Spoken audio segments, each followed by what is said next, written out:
सच का विगुल, खबरें सच्चाई के साथ, देखते रहिए। आप है देश में देखिए, जम्मू कश्मीर में क्या हो रहा है, मणिपुर में क्या हो रहा है। ईवीएम है इसलिए आप है, जनता आपके साथ नहीं है। सर महाजन म्हणतात की व्हीआयपी आमंत्रित. बोला काय महाजन म्हणतात. कोण महाजन? मला फक्त प्रमोद महाजन माहिती आहे. मला फक्त प्रमोद महाजन माहिती आहे, जे शिवसेना भाजपा युतीसाठी शेवटपर्यंत त्यांचं योगदान आहे. बरं का?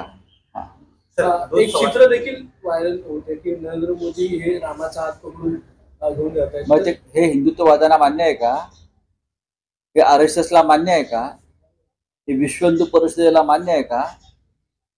त्यांनी सांगावं ना, रामापेक्षा कोणी मोठं झालंय का या देशामध्ये?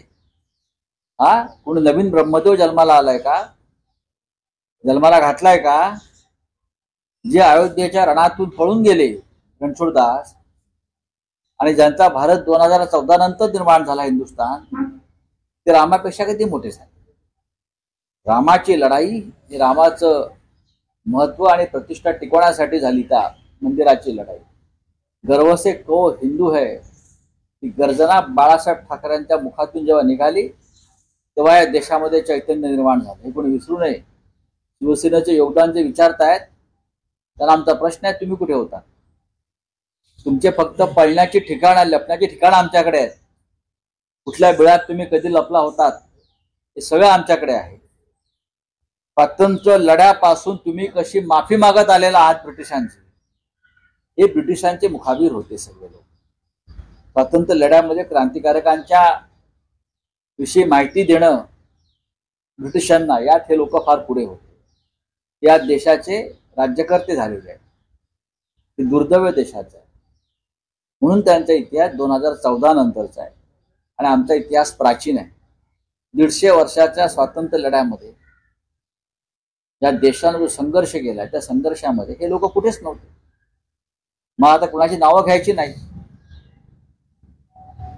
सर, पवार साहब ने कहा है 24 के चुनाव के लिए गठबंधन का हमारा कोई चेहरा हो ये जरूरी नहीं, बाद में तय कर सकते 77 में. ये बात सही है, कोई चेहरे की जरूरत नहीं.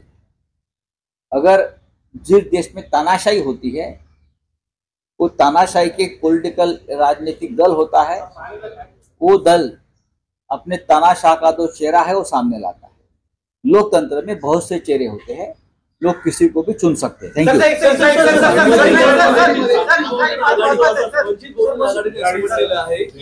महाविकास आघाडीमध्ये ज्या सीट वाटप आहेत त्या प्रत्येक पक्षाला 12-12 सीट द्याव्या. आम्हाला देखील 12 सीट द्यायला पाहिजे वंचित बहुजन आघाडीला लोकसभा मतदारसंघात.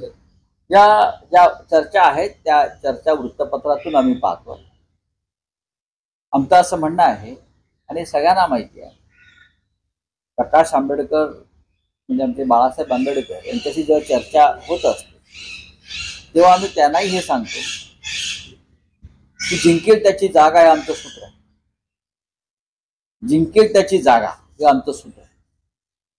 आमच्या आघाडीमध्ये, कोणत्याही महाविकास आघाडीमध्ये जागेवरून ओढाताण नाही, होणार नाही. जागांचं वाटप जे आहे ते निवडून येण्याची क्षमता आणि उत्तम उमेदवार याच्यावरच होईल. काँग्रेस, राष्ट्रवादी काँग्रेस आणि शिवसेना या 3 पक्षामध्ये ह्या भूमिकेवर एकमत आहे. राहुल गांधींचंही एकमत आहे, मल्लिकार्जुन खरगे यांचं एकमत आहे, शरद पवार साहेबांचं एकमत आहे, उद्धव ठाकरेंची मान्यता आहे.